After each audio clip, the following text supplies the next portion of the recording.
Olá, seja muito bem-vindo a mais um Rumo Certo e hoje, edição especial, quase uma hora de conversa, dada a importância do tema.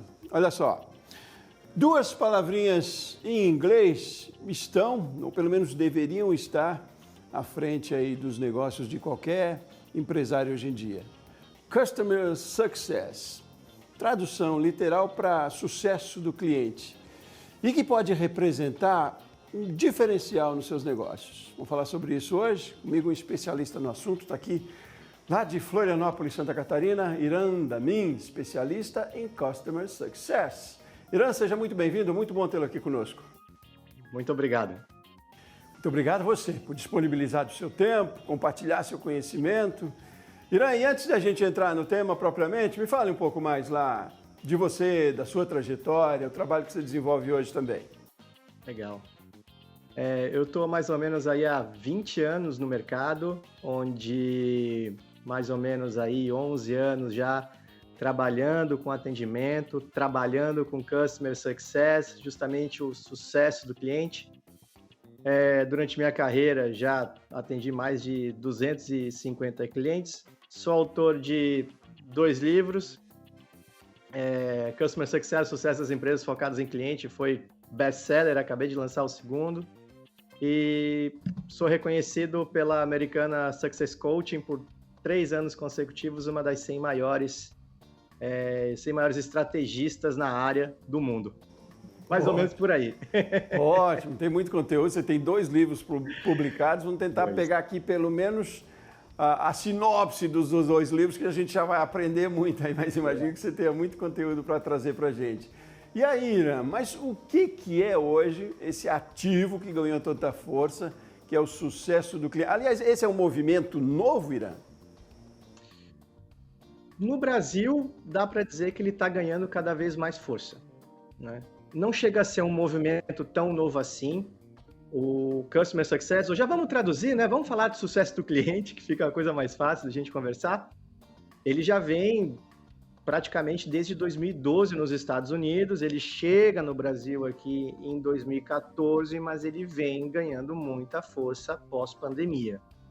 Porque o sucesso do cliente é justamente um dos pontos ali que a gente chama também de o cliente ser o foco do processo. A gente trabalha muito naquela ideia de que a gente precisa vender e vender cada vez mais. Mas o que a gente faz com o cliente?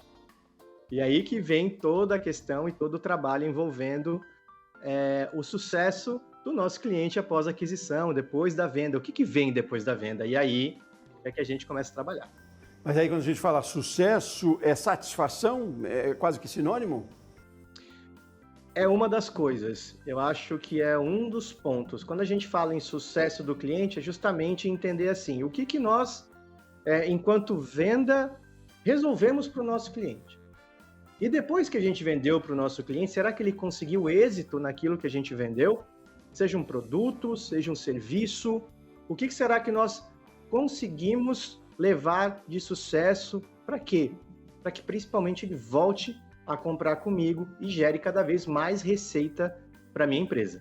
A gente está falando de fidelização aí, que é tão ou até mais importante do que conquistar um novo cliente. Exatamente. Tem estudos que indicam que quando um cliente compra, o custo que nós temos para ganhar um cliente novo em relação a um cliente já antigo que está fazendo uma nova compra, ele é de 5 a 7 vezes mais caro do que esse cliente que a gente já conquistou. Por isso que é tão importante se relacionar com o cliente, por isso que é tão importante entender o que nosso cliente quer e trabalhar justamente nisso para que ele possa voltar, ter um cliente satisfeito que possa atrair até novos clientes. Agora, como é que se dá isso no Brasil hoje, Iran? Eu digo porque tem interferência aí de cultura, dos nossos costumes, algumas regiões talvez tenham essa relação um pouco diferente, porque é uma relação de contato, né? De quase que uma intimidade aí com o cliente para que a gente consiga, enfim, mensurar o sucesso dele lá, né? Mas a gente trabalha isso hoje no Brasil de forma orgânica, é preciso se estabelecer estratégias para que esse sucesso aconteça, como é que é? A gente vive um mercado muito versátil no Brasil.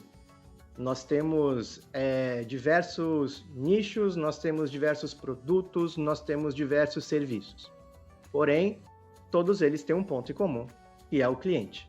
O que gera a receita é o cliente. Quem manda na empresa não é o dono. Quem manda na empresa é o cliente. Porque se o cliente for embora, até o dono da empresa vai embora. Então, a questão de falar de sucesso do cliente é o ponto focal, é o ponto que faz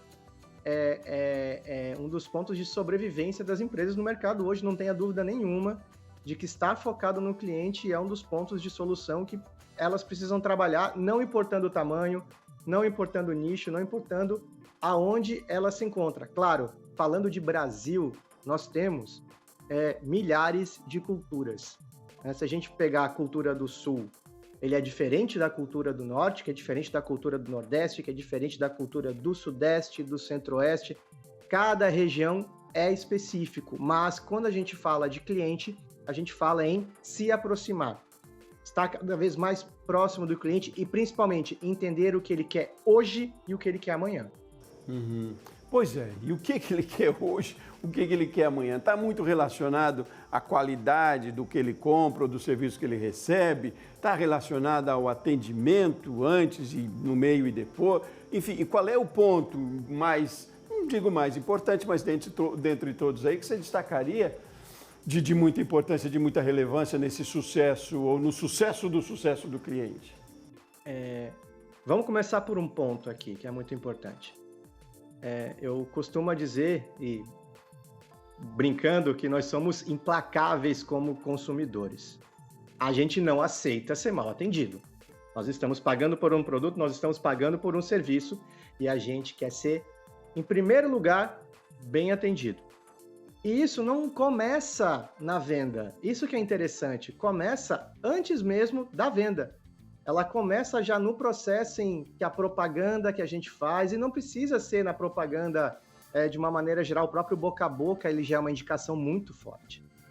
Então, quando a gente fala isso dentro do mercado, a expectativa do cliente, ele já chega para comprar munido de muita informação.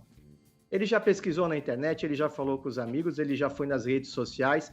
Quando ele chega para comprar, ele já chega muito bem preparado. E aí não importa a região, não importa o local, todos nós agora temos muito acesso à informação. Então a gente já chega com uma expectativa muito alta. E o maior desafio, e o primeiro desafio é realmente suprir essas expectativas para gerar um bom atendimento. Uhum. E preço é um fator importante nesse processo? Sim, mas existe uma peça muito chave quando a gente fala de preço. Por quê? O que é caro? O que a gente entende como barato? Não importa aquilo que a gente esteja comprando, mas o valor que nós estamos dando nesse momento. Então, eu entendo numa comparação de preço que algo pode estar caro, eu entendo num valor de marcas que são mais caras, entre aspas, que as outras, mas porém tem qualidade. Sim, o valor de preço ele é extremamente importante, mas nem sempre é ele que vai decidir uma compra. Certo. Bom, vamos voltar lá então, para o comecinho lá, para o primeiro ponto, que é o atrativo antes de eu chegar numa loja ou chegar num site, enfim, para comprar um produto que eu, enquanto consumidor, queira. Quais são os pontos, então, que o empreendedor, que o empresário tem que tomar aí como relevância para que essa atração aconteça e que seja depois de sucesso? Sim. Eu acho que antes da venda é fazer uma boa comunicação. E isso, na verdade, nem é tanto quanto o quanto eu tenho de verba para investir, o quanto que eu posso trabalhar, mas sim a maneira enquanto eu me comunico. E eu acho que um dos pontos é falar exatamente o que o público-alvo está pedindo, exatamente aquilo que você oferece, mas com expectativas e transparência. A gente precisa ser muito transparente, a gente precisa ser muito aberto, porque o consumidor hoje, ele é muito bem informado. E se você coloca uma expectativa muito acima, esse consumidor, antes de comprar, ele desconfia. Porque ele tem informações anteriores.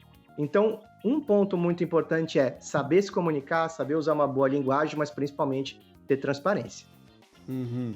E aí, as ferramentas, a gente tem inúmeras ferramentas hoje para fazer esse trabalho, né? A tecnologia ajuda muito nesse processo. Mas é preciso atenção aí, eu vou trazer aqui uma informação que eu recebo de outros especialistas aqui, e você me diz a sua opinião também. Que se tenha, sobretudo, para além das estratégias e da ferramenta, que se tenha muita identidade no processo. Quer dizer, tem que ser muito, você falou da transparência, mas muito verdadeiro também. Não dá para copiar um bom modelo, dá sim para se inspirar, mas não copiar, né? Exatamente. Até porque cada modelo vai ter uma experiência de marca única. Nós temos excelentes exemplos que podem ser seguidos, mas precisam ser adaptados na sua comunicação. Esse é o primeiro ponto para a gente vai falar com o cliente. Por quê? Porque quando a gente tem concorrentes que são muito consolidados, que sabem falar, que têm o seu tipo de comunicação, e a gente tenta copiar, que nem a gente brinca, copia, mas não faz igual, e quando a gente se aproxima demais, a gente acaba lembrando o concorrente e não, na verdade, criando uma identidade. E isso é perigoso. Uhum. E aí, você destacaria que ferramentas hoje são eficientes nesse processo? Ou que forma de linguagem, que recursos também se usa? Hoje se tem falado muito nesse primeiro passo aí do uso de influenciadores, por exemplo. Você mesmo, enquanto empresário, pode ser o seu influenciador. Dá para a gente destacar alguns pontos importantes nesse processo aí primeiro? Bom, eu acho que antes até de qualquer tipo de ferramenta, nós precisamos ter um planejamento. E esse planejamento, quando a gente fala um planejamento de vendas, a gente pode dar um passo para trás e falar num planejamento de comunicação. Então, o que eu quero comunicar, como eu quero comunicar e em quanto tempo eu preciso comunicar. A partir daí que eu crio os meus objetivos e que eu crio as minhas metas focadas em comunicação e depois as minhas metas de vendas para ver se eu tenho resultado, aí sim eu vou para as plataformas, eu vou para as ferramentas. Então eu tenho ferramentas para anúncio, eu tenho ferramentas para geração de conteúdo, eu tenho ferramentas para criação de relacionamento com influenciadores, eu tenho as mais diversas ferramentas para disparo de e-mail, mas nada disso vai fazer sentido se eu não tiver realmente um planejamento, se eu não tiver as minhas estratégias de comunicação, de marketing, de vendas alinhadas para entender depois se eu tive resultado. Porque se eu não tenho isso alinhado, eu não vou saber onde é que eu cheguei. Agora, isso requer muito investimento hoje, né? É mais iniciativa? Quer dizer, tem ferramentas mais democráticas ou formas mais democráticas de se executar dessa maneira? Temos ferramentas até de uso, muito entre aspas, gratuitos, até de baixos orçamentos. Nós temos ferramentas também que precisa de um pouquinho mais de investimento, mas também dão retorno. Mas, de novo, nós precisamos de estrutura, planejamento e principalmente profissionais. Quando a gente fala de questões de investimento, a gente precisa ter profissionais que entendam daquilo também. Então, trabalhar com pessoas, a gente pode fazer o nosso marketing pessoal? Sem dúvida, desde que você estude, desde que você tenha conhecimento daquilo que você está fazendo, para também não, daqui a pouco, não fazer alguma coisa que possa dar errado, e em vez de você trabalhar o impulsionamento da sua marca, você vai ter que acabar trabalhando uma gestão de crise por algo que você pode ter ali feito um deslize, que não era a sua intenção. E isso também é muito importante, ficar com os olhos bem abertos. Pois é. Bom, enquanto você me falava aqui do planejamento, enfim, das estratégias, antes da gente chegar às ferramentas, eu fiquei imaginando aqui quase que uma analogia com uma pescaria, né? Você joga lá uma ferramenta, um anzol, para tentar pescar lá a maior quantidade de peixes. Agora, então, nesse processo aí de um planejamento bem feito, e aí de uso da ferramenta mais adequada, tem como a gente mensurar o nível de acertos para depois se começar a execução, talvez, de uma ação? Quer dizer, com isso bem feito, garante 100% da minha venda? Uma conversão? Tem algum estudo nesse sentido? Sem dúvida. A gente tem aí diversas ferramentas que podem até, e falando agora um pouquinho do Technicase, né, a gente pode fazer um funil de vendas. E esse funil de vendas, vamos deixar bem claro, ela é apenas a primeira parte do processo. Porque muitos empresários acabam com o pensamento dizendo assim, nós temos que vender, nós temos que vender e nós temos que vender. Ok, mas além de vender, a gente tem um ponto muito importante, tem uma palavrinha muito importante que chama-se rentabilidade. O quanto que nós somos rentáveis. o quanto que a gente consegue trabalhar dentro desse processo em que o pós-venda seja uma arma extremamente eficiente no relacionamento com o cliente, em que ele fique mais tempo com a gente e principalmente que ele possa comprar mais e comprar melhor e ficar satisfeito com isso. Você está falando de margem aí, de certa forma, não? A imagem é muito resultado de todo esse trabalho, sem dúvida alguma. Quando a gente fala de experiência de marca, quando a gente fala em projeção da marca, em relacionamento com os clientes, tudo isso vai gerar uma experiência aonde a gente precisa realmente trazer o sucesso para o nosso cliente. Um cliente satisfeito é aquele que está feliz com a solução de um problema que você resolveu para ele, seja um produto ou seja um serviço. Bom, a gente está caminhando, aí você vê que eu estou construindo aqui quase que um roteiro, né? Primeiro vamos fisgar, lá vamos tentar fisgar, vamos criar as estratégias ali de comunicação, o planejamento bem feito, e aí vamos aqui imaginando a nossa historinha. A partir daí o cliente chegou à sua loja física ou chegou lá ao seu site, jogou no carrinho e vai fechar esse carrinho. Aliás, é outro desafio, depois quero entrar com você, né? Porque tem muito carrinho que fica lá e a gente tem que tentar converter aquilo, mas enfim. Mas então, olha lá, depois de todo esse planejamento, o cliente entrou na loja para comprar, a gente tem que efetivar e tem que manter aquela coerência. E aí, tem estratégias para ir também? Tem que ter um time bem preparado, eu imagino. Qual é que é a estratégia depois que eu cheguei aonde eu fui atraído para chegar? Sem dúvida alguma. Imagina a gente trabalhar, fazer um esforço enorme para o cliente chegar na nossa loja, seja ela física, seja ela virtual, ou fazer uma compra, ou contratar um serviço nosso, e depois ir embora. Esse é um grande problema, isso é um grande desafio, porque justamente quando eu falei do funil de vendas, em que o cliente é atraído e depois ele entende um produto e ele faz a compra, a gente chega justamente depois na sequência desse processo. E esse processo se faz com relacionamento com o cliente. E existem muitos desafios aí que a gente precisa trabalhar e construir em cima do que a gente fala em atendimento e relacionamento com o cliente, sem dúvida alguma. Maravilha, então a gente vai explorar, mas vamos fazer um intervalo rapidinho, depois queremos que você me fale desses desafios aí, né? A gente tem tecnologia que por um lado favorece, mas por outro meio que distancia, enfim, mas vamos lá, vamos deixar isso para o próximo bloco aí, a gente segue nessa conversa, tá bom, Irã? Tá ok.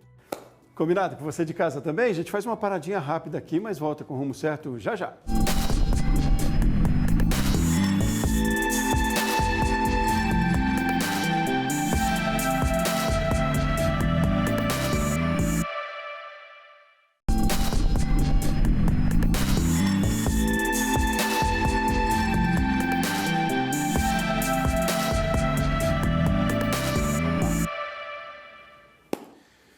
De volta com o segundo bloco agora do Rumo Certo, edição especial de hoje, quase uma hora de conversa, dada, eu repito, a importância desse tema. O cliente, o mais importante, o cliente sempre tem razão, cada vez mais, mas precisa de estratégia também para além dessa razão, né? Para fazer isso converter em vendas aí, trazendo aqui para o varejo, também para os serviços. Continuamos na conversa? Está aqui comigo lá de Florianópolis, Irã Damin, especialista em sucesso do cliente, a palavrinha em inglês seria Customer Success, mas vamos para o português para a gente entender isso de forma até mais clara. Irã, vamos lá, a gente está seguindo aqui um roteiro quase, né? Primeiro atraímos o cliente com uma linguagem bastante coerente, com estratégias bastante interessantes de atração, e aí o cliente entrou na loja, nós chegávamos nesse ponto aí, e aí para até efetivar uma compra, para enfim, manter também uma relação quase que eu diria perene aí com esse cliente, é preciso outras estratégias, muitos desafios. Quais são? Trazendo isso também para o mundo online que a gente tem hoje. Legal. São muitos desafios mesmo. Vamos imaginar aqui uma situação bem interessante que não é fora do comum, por exemplo, para as lojas físicas de varejo. Se a gente for pensar numa loja especializada em artigos esportivos, é muito comum as pessoas hoje pesquisarem na internet, elas vão até a loja, experimentam um tênis, agradecem e compram online. Então, imagina qual é o desafio de atendimento para esse vendedor, para que ele realmente faça a compra ali, que ele tenha uma boa experiência e que ele retorne para comprar outros produtos também relacionados, né? Se eu estou falando, por exemplo, de uma pessoa que é iniciante de corrida, ela vai certamente no futuro comprar uma camiseta, vai comprar um shorts, vai comprar uma meia, vai voltar a comprar um tênis melhor. E como é que eu faço para trazer ele de volta? Como é que eu gero soluções em que ele entenda e crie, principalmente, uma relação de confiança? A relação de confiança ela é muito importante para esse relacionamento com o cliente, sem dúvida. Mas aí, como é que ela se dá então? Gostei desse exemplo aí do tênis. A internet acabou virando um concorrente, enquanto que em algumas situações ela é aliada, né? Às vezes eu olho na internet, vou lá na loja e compro lá daquela loja que tem um site, enfim, bastante atrativo. Mas nesse caso eu não tinha me dado conta, né? O cliente vai lá na loja, prova o tênis e compra pela internet. Eu acho isso um desaforo quase, né? Mas, enfim, tratando disso, então, como é que esse colaborador é preparado para fisgar esse cliente? Um ponto muito importante quando a gente está falando de venda, que a gente está falando de relacionamento com o cliente, é a criação de uma autoridade. Então, todos nós que estamos na empresa, todos nós que estamos representando os produtos, as marcas, nós precisamos ser autoridade no assunto. Não importa se você está na cadeia de atendimento inicial, se você é um diretor, se você é um coordenador de equipe, nós precisamos ser especialistas naquilo que nós entregamos. Então, quando eu sou especialista e eu vou fazer uma venda consultiva, eu tenho muito mais chances de ganhar esse cliente. Eu tenho muito mais chances de estar ali com ele e realizar essa compra e me sentir seguro para retornar, para fazer uma nova aquisição, seja de um produto, ou seja de uma continuidade de um serviço que nós estamos trabalhando. Pois é, porque tem mais elementos ali nesse contato, né, do vendedor com o cliente do que tem lá na internet. Na internet, certamente, é o preço que atrai mais, que acaba possibilitando ainda esse tipo de iniciativa ou de decisão de um cliente ir na loja, provar e comprar pela internet, porque ele foi... É o preço que está fazendo ele voltar, Irã? Não necessariamente. A questão do e-commerce também, ele tem muito uma questão que a gente pode falar de um funil de vendas também, de um abandono de carrinho. Quando a gente vai lá, faz uma compra, coloca lá, desiste, vai embora. Tem gente até que faz isso de propósito para ver se pega uma promoção na volta. Isso é bem interessante, esse comportamento do consumidor também. Eu fico assustado com esses comportamentos, não acho muito honestos, mas enfim, vamos lá. Mas faz parte do jogo, a gente sabe que às vezes a gente consegue uma promoção ou consegue um cupom, então as coisas também acontecem dessa forma. Mas, de novo, a construção da autoridade, ela não se dá só com o vendedor.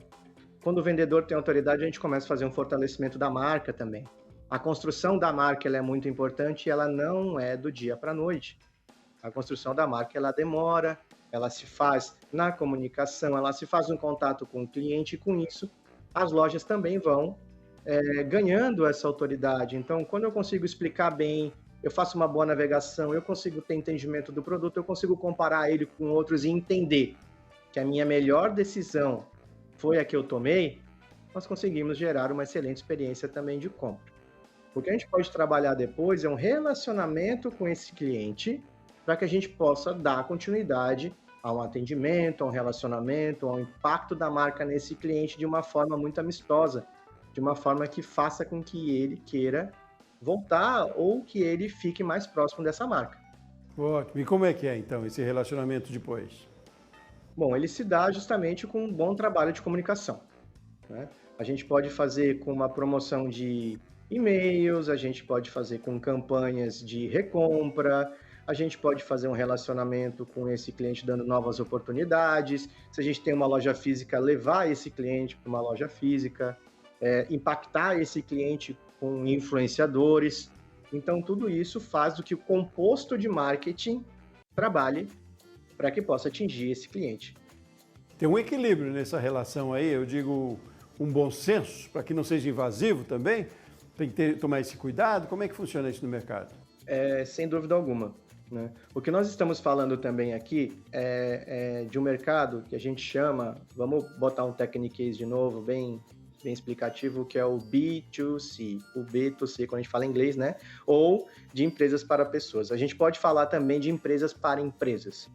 E aí nós estamos lidando de uma outra forma de um outro relacionamento, porém, continuam sendo pessoas. Acho que isso é o mais importante. A gente até esse momento focamos muito no atendimento ao cliente como cliente final, não como empresas. Nós temos aqui dois tipos muito diferenciados, porém com relações humanas iguais. Não tenha dúvida, nós não podemos focar onde empresas vendem para empresas, que é o B2B, né? E não entender que existe também um lado humano de uma necessidade que uma pessoa tem e que precisa de uma solução.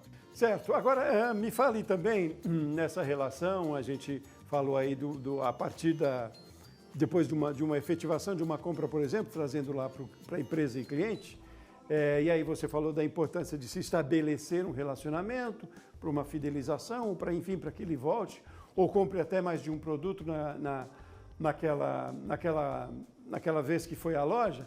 Mas eu digo também depois que estratégias a gente tem que ter nesta relação para que ela seja cada vez mais humanizada, porque por um lado, digamos, o cliente volta para casa e aí essa relação se estabelece de forma online, enfim, pela internet. E ela é ao mesmo tempo um pouco fria, eu diria, não sei se você concorda, mas precisa se estabelecer uma relação muito humanizada. Mas humanizada também com todo cliente, eu imagino que seja de um custo, um processo bastante complicado, e a gente hoje tem formas, e aí a inteligência artificial inclusive, para se fazer isso de forma automática, automatizado, né? Mas como, ao mesmo tempo, então, se dá esse equilíbrio entre a automatização dos processos, né, de relação, e ao mesmo tempo do tete-a-tete, quase do olho no olho, da humanização. É difícil também se conseguir isso, né? Porque não dá para também conversar com todo mundo todo dia, ter alguém disponível, não é? Como é que funciona? Eu acho que isso é um dos maiores desafios do mercado. Trabalhar o processo de humanização. E quando nós estamos atendendo muitas pessoas, o desafio fica maior ainda da gente não robotizar o nosso atendimento. Porém, quando a gente fala em cliente, quando a gente fala da demanda que nós estamos atendendo, a gente sabe que nós estamos atendendo certas necessidades dos nossos clientes. E todos os nossos clientes, eles existem pontos em comum, linguagens em comum, perfis em comum, e é a partir daí que a gente consegue humanizar a nossa comunicação. Se a gente trabalha com um público mais jovem, a gente consegue trabalhar uma linguagem um pouco mais solta. Se a gente trabalha com um público um pouco mais sério, a gente brinca um pouco menos. Porém, o mais importante disso é o seu cliente se identificar com aquilo que você fala.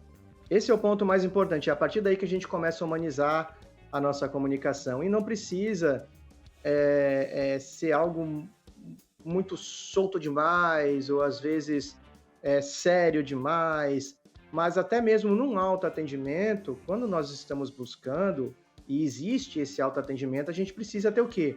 Velocidade, assertividade e resolução de problema. A gente já começa por aí. Uhum. Mas a tecnologia resolve esse processo, Irã? É preciso ter sempre uma pessoa para um segundo momento, talvez, para que intervenha numa relação, numa dúvida, num pós-venda? Ou dá para a gente hoje pensar na inteligência artificial como solução para tudo? Ela engana às vezes, a gente pensa que está falando com uma pessoa, está falando com uma máquina, né? Mas na hora de resolução de um problema, ela não raciocina às vezes também. Mas é isso que eu digo, é preciso ter sempre profissionais preparados, chegar um momento que eu quero conversar com uma pessoa, não quero só 1, 2, 3, aperte tal para tal, tal, tal. Aliás, isso me faz abandonar qualquer carrinho. Mas enfim, aí é uma dor pessoal aqui, não é o caso. Mas você acha que a tecnologia por si só também não resolve, né? Ela ajuda demais. Agora, vamos pegar um exemplo bem clássico do nosso dia a dia.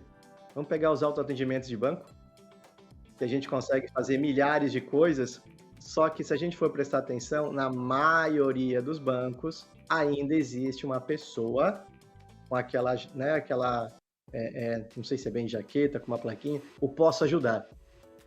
Por quê? Porque em algum momento, e a gente vai precisar ainda, e digo ainda por quê? Porque a tecnologia da inteligência artificial não atingiu patamares, pelo menos não tenho visto no Brasil ainda, que consiga suprir 100% do atendimento humano. Então, se a gente pega um caixa, por exemplo, do banco, a gente vai entender sim que precisa ali do atendimento quando a gente está apertando, aperte 1, aperte 2, aperte 3, sempre é importante ter, lá no final, pelo menos, alguém que possa estar suprindo algumas necessidades. Por quê? Porque por mais que a gente tenha hoje um mapeamento dos principais pontos que nossos clientes precisam, em algum momento ou outro ainda, a gente vai precisar entender alguma coisa mais específica desse nosso cliente, sem dúvida. E a gente não discrimina, né? De certa forma também, se for assim, né? Porque pessoas talvez mais experientes não queiram usar ou não tenham habilidade para usar de tanto da tecnologia, mas para além de não ter habilidade, eu posso optar por não querer, né? Eu quero conversar com alguém enquanto cliente, independente da faixa etária, da geração, né? É preciso esse respeito também, que aí talvez reverta em venda, né? Aliás, é o que vai voltar, não é, né, Irã? Um pouco isso também? Exatamente. Mas existe um ponto muito importante quando a gente fala do nosso cliente e faz o caminho de toda essa padronização, que é um termo técnico, e agora em português que a gente chama, que é a jornada do cliente. Todo cliente ele vem com uma necessidade, todo cliente ele vem com uma situação, e que quando nós mapeamos esse caminho da necessidade desse cliente, nós criamos uma jornada que leva o cliente do ponto A para o ponto B. E o que é a grande sacada da construção dessa jornada? É que nós conseguimos daí entender antes da necessidade do cliente o que ele precisa. E aí a mágica acontece. Ótimo. Não, então, a gente vai para um outro intervalo, mas antes eu quero pegar um fiozinho aí do que você fez referência aqui no meio da nossa conversa, que é a história do carrinho, que eu acho muito importante, muito interessante essa história do carrinho. Como é preciso, e existem, né, estratégias para se fazer ou se quase que ressuscitar aquele carrinho que está lá abandonado, não é? Esse é um outro processo que dá para se aplicar também nessa relação com o cliente. Qual é a estratégia para conseguir fazer com que aquele carrinho vá até o final e a venda se concretize? Perfeito. Eu acho que aí existe diversas técnicas para cada tipo de público, porém, se a gente fosse, eu preciso de um nome técnico para depois eu ali procurar, pesquisar, é o remarketing. A gente trabalha com nós temos o marketing e nesse caso nós temos o remarketing, que nós vamos buscar esse cliente através de vários contatos, seja o que nós chamamos aqui o nome técnico, uma rede de display, por exemplo, que é aqueles banners que vão nos impactando, os e-mails com novas promoções, trazendo esse produto que ele estava procurando, juntando esse produto com uma outra oportunidade de uma nova compra. Então, existem vários e vários caminhos, com anúncios, com contatos com o cliente, que pode trazer ele de volta, sim. Uhum. Carrinho abandonado lá é um indicativo de que as coisas não estão sendo feitas de forma correta, né? Novamente, a gente pega aquele dado bem interessante que um cliente novo ele custa de 5 a 7 vezes mais que um cliente que a gente já tem na nossa base, que a gente já tem na nossa carteira de clientes. Então, um ponto muito interessante é estratégias que eu devo usar para que o meu cliente continue comigo, continue comprando, continue trabalhando de uma forma em que realmente eu consiga conquistar o sucesso desse cliente. Exatamente esse é o ponto que a gente tem que ver como estratégia. Quais são as estratégias? Você não vai embora sem dizer algumas, pelo menos. Vamos lá. Eu acho que o primeiro ponto é entender quem é o meu cliente, quem conversa comigo, quem compra de mim, qual é a idade, quais são os seus hábitos de compra, quais são os seus anseios, quais são as suas necessidades. Construir realmente um perfil, ou um, ou dois, ou até mesmo 3 perfis dos clientes que compram comigo. Depois que eu entendi isso, que eu construí, e aí quem quiser em casa fazer uma pesquisa um pouquinho maior, quem é a minha persona, eu vou trabalhar aquilo que eu falei antes no outro bloco, que é a jornada do meu cliente. Qual é a necessidade que eu atendo? O cliente vai do ponto A ao ponto B na sua satisfação, nos seus anseios, nas suas necessidades. Então, eu monto um trajeto. Nesse trajeto, eu preciso muito bem entender, e quando eu falo em trajeto, eu estou falando realmente do período em que ele está comigo. Então, se ele fica ali comigo cerca de 1 mês, 6 meses, 1 ano, 5 anos, como é que é essa trajetória do cliente comigo? Do produto que ele comprou, do serviço que eu estou oferecendo, aonde eu tenho daí, quando eu consigo mapear e eu consigo entender, por exemplo, eu tenho um cliente que ele está 1 ano comigo e eu sei que a necessidade dele dentro de 6 meses é fazer uma nova compra. Então, antes de chegar esses 6 meses, lá pelo 5º mês, eu já posso entrar em contato com ele, eu já posso conversar com ele, eu já posso entender qual é a necessidade, porque eu vou antecipar essa demanda. E olha só que incrível, quando antecipo essa demanda, o cliente vai falar, nossa, ele realmente se importa comigo.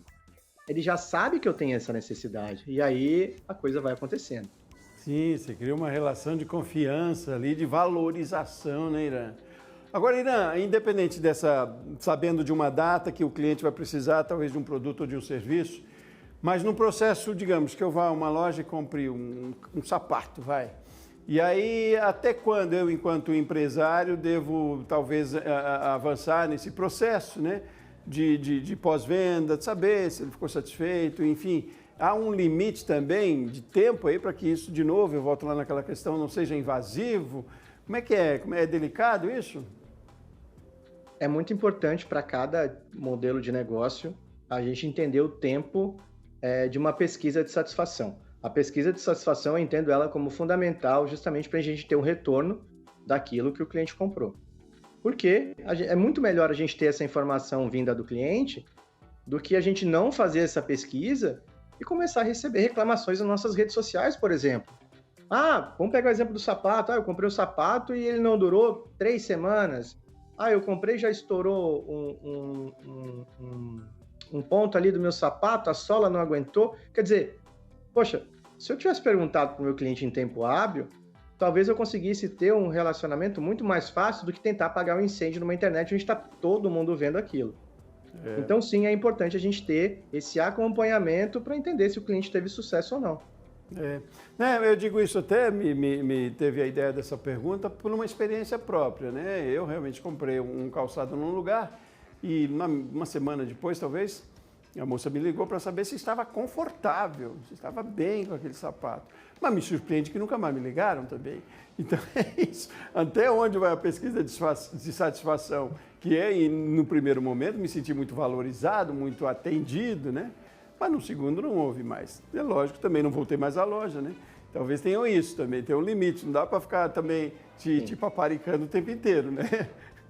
É um pouco por aí, né? Mas então, tem que ter para cada caso um caso aí quando a gente fala da pesquisa de satisfação, né? Exato. Eu acho que cada compra ela tem um tempo para se realizar, ou uma nova compra, ou uma revenda, ou um produto relacionado. Existe até um limite de prazo para cada coisa. Se a gente está falando de coisas mais perecíveis como um sapato, talvez seja legal depois, num aniversário, mandar os parabéns, mandar uma oferta, gerar uma promoção. No Natal, entrar em contato de novo, pegar essas datas e fazer algum ponto dentro daquilo que você já tem com os seus clientes. Isso é muito importante. E aí, quanto mais a fundo a gente vai, melhor. Por quê? Se eu sei que dentro daquele período de compra você olhou o sapato, e aí depois que você olhou o sapato, você se interessou num cinto, mas você não levou o cinto, e eu anotei que você gostou daquele cinto, eu posso muito bem ser pertinente e oferecer aquilo de novo, oferecer meias, oferecer o que for próximo daquilo. Então, mapear esse consumo e essa questão do consumidor é extremamente importante para que a gente consiga encantar o cliente de novo. Um nível de sensibilidade, eu diria aí até, né, Irã? Mas é comum, às vezes, a gente entrar numa loja de grande rede e, às vezes, tem franquias, por exemplo, e a gente não vê ali, o empresário, o empreendedor não está à frente do negócio. Volta aquela questão da importância da capacitação, do treinamento do profissional para que ele esteja engajado nessa proposta, né? Nesse propósito, né? E que ele tenha autonomia também, né? Porque já teve situação também de você tentar negociar uma questão ou outra e, infelizmente, o colaborador não tinha autonomia para fazer essa negociação. Então, se pensar nisso também, né? De autonomia e preparo do colaborador para esse processo, não? Sem dúvida alguma. Quanto mais você capacita os seus colaboradores, quanto mais você treina, eu digo, treine até eles serem melhores que você. Por quê? Porque nós criamos daí pessoas muito bem capacitadas, que sabem se relacionar com o cliente, que sabem trazer esse processo de encantamento para o cliente, que consiga fazer com que ele se sinta bem, confortável, acolhido e volte pela boa experiência que ele teve. E isso se faz muito de um processo de treinamento, mas também de um processo de cultura que a empresa traz. Porque se nós temos um dono que ele é ranzinza, que ele não gosta de lidar com pessoas, e ele passa esse mau humor para a diretoria, que passa esse mau humor para a gerência, que passa esse mau humor para a coordenação, não queira que seus vendedores estejam sorrindo o tempo inteiro. Isso não vai acontecer. A referência, né? O exemplo que toma ali é mais do que a orientação colocada lá num estatuto, numa planilha, sei lá onde, mas enfim, é a referência que você vê do seu gestor. Agora, Irã, a gente está numa época aí de bastante períodos bons, sazonais de vendas, no varejo, puxando, né? Passamos a Black Friday, vem aí Natal e Ano Novo. Esses períodos são mais, ou dá para a gente abusar mais das estratégias, são períodos bons para isso também? Eu digo porque às vezes a gente, enquanto empreendedor, se acomoda achando que a data por si só já basta, né? Eu vou abrir a loja no Natal e vou vender muito. Mas essa estratégia vai vender muito e muito mais, talvez não? E achar que tá por uma data que vai vender bem, é esquecer que existe uma coisa chamada concorrência. E a concorrência atropela, não tenha dúvida. Então é muito importante que a gente esteja preparado, é muito importante que a gente esteja com estratégias desenhadas, a gente já está, né, justamente próximo a essas datas comemorativas, então é muito importante já até 1 mês, 2 meses antes estar com a estratégia pronta e preparado para também poder atender o volume que chegar. Isso é muito importante, não adianta só fazer uma boa campanha, atrair clientes para o seu site, para a sua loja, para os seus produtos, seus serviços, e não estar pronto para ter estrutura para esse atendimento. Senão, vai se virar contra a empresa e aí vai ser um problema e não uma solução. Pois é, porque o inverso do sucesso é a frustração, talvez, né? Ele não só não compra, como, enfim, propaga isso também, que em vez de você ter um bom vetor de marketing, você vai ter um problemão, né? E ainda mais com as facilidades que a gente tem hoje mesmo de comunicação e redes sociais, enfim. E aí eu imagino também que uma data como Black Friday, por exemplo, tomando de novo como exemplo aqui, ela possa, o resultado de lá, né, uma boa avaliação de como foi lá, possa servir para o Natal agora. Quer dizer, você pode até ter tido um problema lá, mas desse problema tire ideias, iniciativas para fazer melhor depois, não é não? Exato. Eu acho que a geração de bons relacionamentos, elas criam, sim, ligações e fazem com que, se você, mesmo que não retorne à loja, você vai falar bem para outras pessoas. E ainda hoje, a propaganda boca a boca, ela é extremamente forte. E quando a gente fala, por exemplo, de boas experiências nas nossas redes sociais, a gente fala de boas experiências em comunidades online, a gente fala de boas experiências para as pessoas que estão ao nosso redor, não existe indicação mais forte que essa. Ótimo. Bom, Irã, vamos falar das suas publicações agora? A gente ainda tem um tempinho, quero que você me fale um pouco mais. Você trouxe um pouquinho, né, de todo o conteúdo, eu imagino que você tenha nos livros aí, para essa nossa conversa aqui. O que eles trazem, os seus livros, como é que está essa publicação? Me fale até do resultado de um deles aí, que foi best-seller, né? Conte um pouquinho para a gente das publicações. O primeiro livro que eu lancei em 2019, o Customer Success, o sucesso das empresas focadas em cliente, foi realmente considerado um best-seller pela Amazon. Ele foi em 10 semanas, né, dentro do top 10 na categoria atendimento ao cliente. E agora a gente está com um livro novo, eu estou lançando Conquistando o Sucesso do Cliente pela DVS Editora. Surpreendendo bastante também.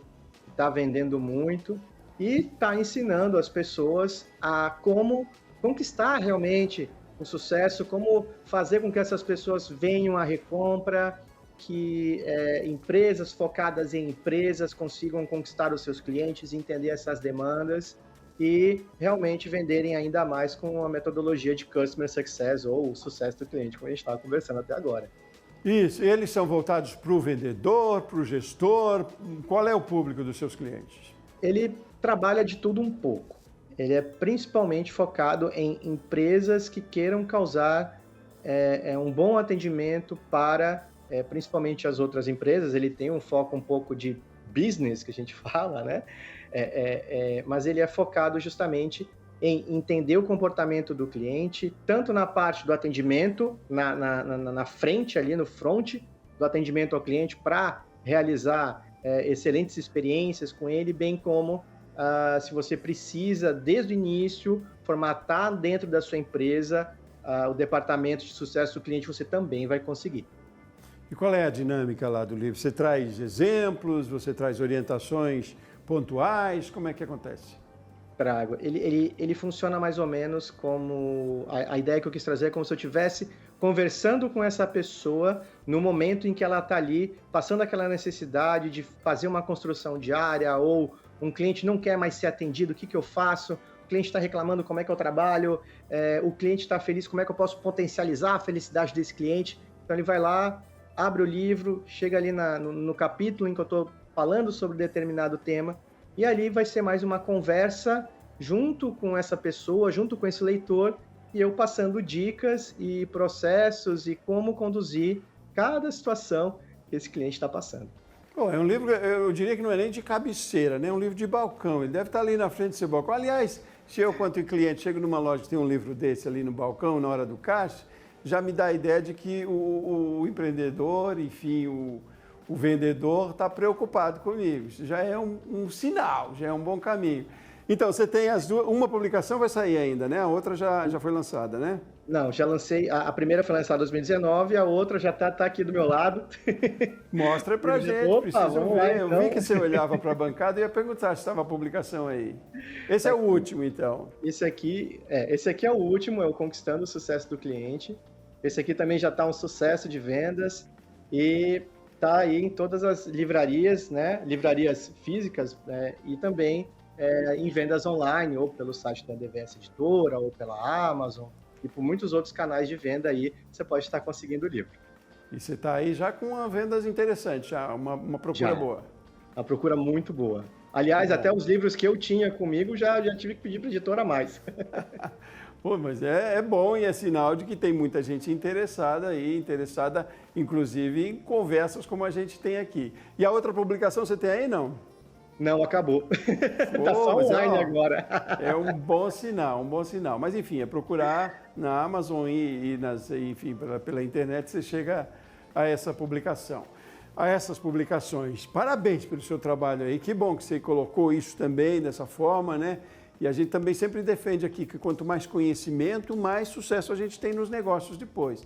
E a leitura, imprescindível. Tem uma variedade enorme de leitura aí que pode ajudar todo empreendedor, né? Hoje a gente vai tá falando da sua especificamente aqui. Irã, um minutinho, vê se a gente consegue sintetizar toda essa nossa conversa aí, do que foi mais importante dessa nossa historinha toda e que você quer deixar como recado aí para empreendedor, para vendedores também e também para clientes também. Legal. Eu acho que o recado que eu dou para o mercado brasileiro é: foquem no seu cliente, entendam as necessidades do seu cliente e trabalhem principalmente em cima disso, porque o cliente que é o chefe, não somos nós. Quem vai determinar se sua empresa vai ficar viva, se ela vai prosperar e se você vai ter lucratividade, são os clientes. Então tenha foco no seu cliente, dedique-se ao seu cliente que os resultados serão incríveis. Maravilha, sucesso. Dica, orientação de quem entende do assunto, tem experiência. Irã Damin, especialista em Customer Success, sucesso do cliente. Muitíssimo obrigado pela sua participação aqui com a gente no Rumo Certo. Foi um prazer e um aprendizado conversar com você hoje. Forte abraço, meu caro. Obrigado e até uma próxima. Até uma próxima. Você também está convidado para uma próxima edição do Rumo Certo aqui com a gente. Mas a de hoje fica por aqui. Forte abraço para você e até mais.